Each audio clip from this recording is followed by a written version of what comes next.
Tahun 1965, bangsa Indonesia berada di ujung tanduk. Di tengah kekacauan ini, seorang gadis muda bernama Tatiana Lukman menghadapi kehilangan yang tak terbayangkan.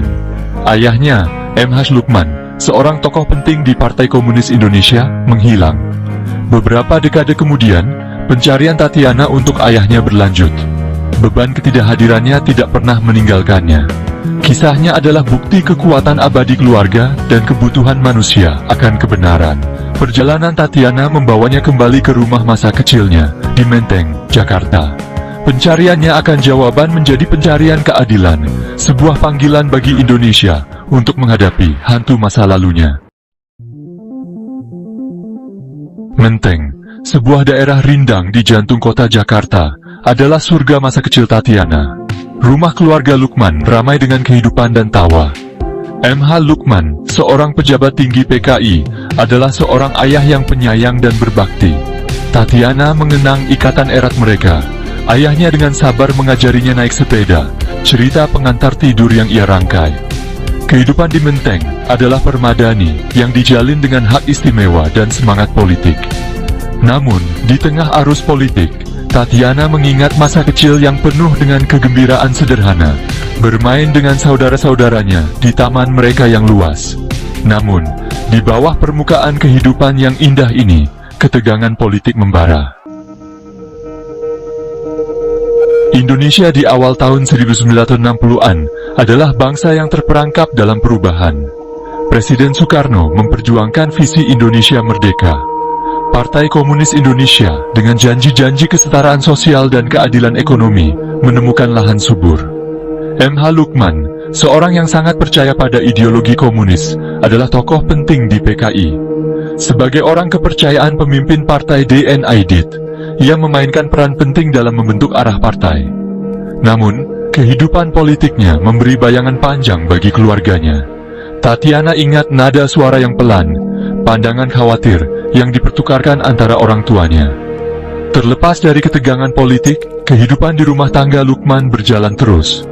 Namun, lanskap politik sedang bergeser, dan pengaruh PKI yang semakin besar dipandang dengan curiga oleh militer dan kelompok Islam.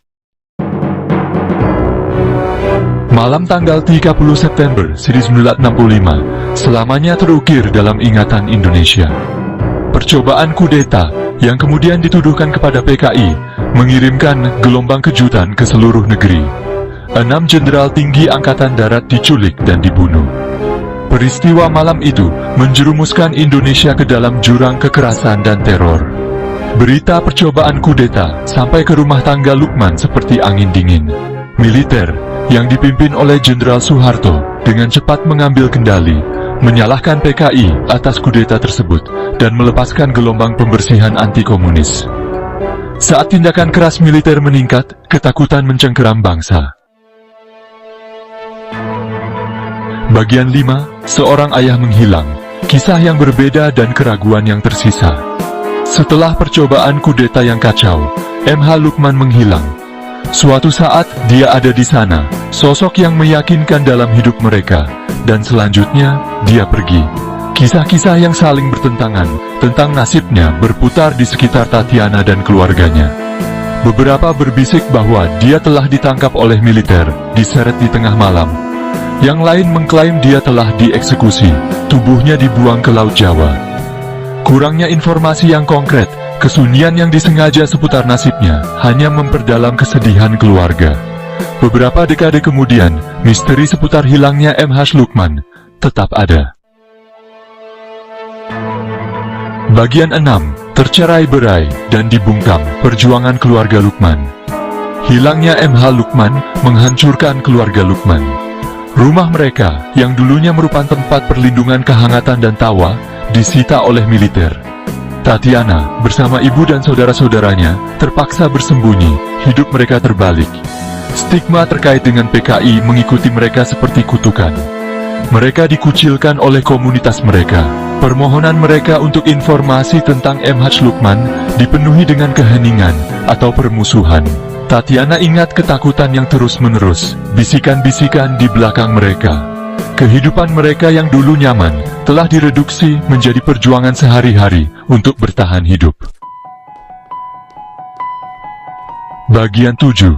Dekade pencarian, harapan seorang putri yang tak tergoyahkan. Tahun-tahun berikutnya adalah kabur perpindahan dan ketidakpastian bagi Tatiana dan keluarganya. Terpaksa meninggalkan tanah air mereka, mereka mencari perlindungan di Belanda. Terlepas dari rasa sakit masa lalu dan tantangan membangun kembali kehidupan mereka, Tatiana tidak pernah menyerah harapan untuk menemukan ayahnya. Didorong oleh tekad yang tak tergoyahkan untuk mengungkap kebenaran, ia memulai pencarian jawaban yang tak kenal lelah. Bagian 8. Tembok keheningan, perjuangan untuk kebenaran dan keadilan. Pencarian Tatiana akan jawaban telah menemui perlawanan di setiap kesempatan. Pemerintah Indonesia selama beberapa dekade tetap diam membisu mengenai pembantaian tahun 1965. Catatan resmi tetap diselimuti kerahasiaan dan upaya untuk memulai penyelidikan telah dihalangi. Terlepas dari tantangan tersebut, kelompok hak asasi manusia dan aktivis terus mendorong akuntabilitas dan keadilan. Upaya mereka, meskipun seringkali dihadapi dengan ketidakpedulian atau permusuhan, mewakili secercah harapan bagi keluarga orang hilang. Perjuangan untuk kebenaran dan keadilan adalah perjuangan yang panjang dan sulit. Bagian 9. Gema masa lalu, sebuah panggilan untuk peringatan dan rekonsiliasi. Kisah Tatiana Lukman bukan hanya tragedi pribadi, ini adalah cerminan dari babak kelam dalam sejarah Indonesia. Peristiwa tahun 1965 meninggalkan bayangan panjang, gema mereka bergema dari generasi ke generasi. Keheningan seputar pembantaian, kurangnya akuntabilitas, telah meninggalkan luka mendalam pada jiwa bangsa. Perjalanan menuju penyembuhan dan rekonsiliasi membutuhkan upaya kolektif. Ini menuntut pengakuan atas kekejaman masa lalu, mencari keadilan bagi para korban, dan mendorong lingkungan dialog terbuka dan saling pengertian. Hanya dengan menghadapi hantu tahun 1965, Indonesia dapat berharap untuk melepaskan diri dari siklus kekerasan dan impunitas.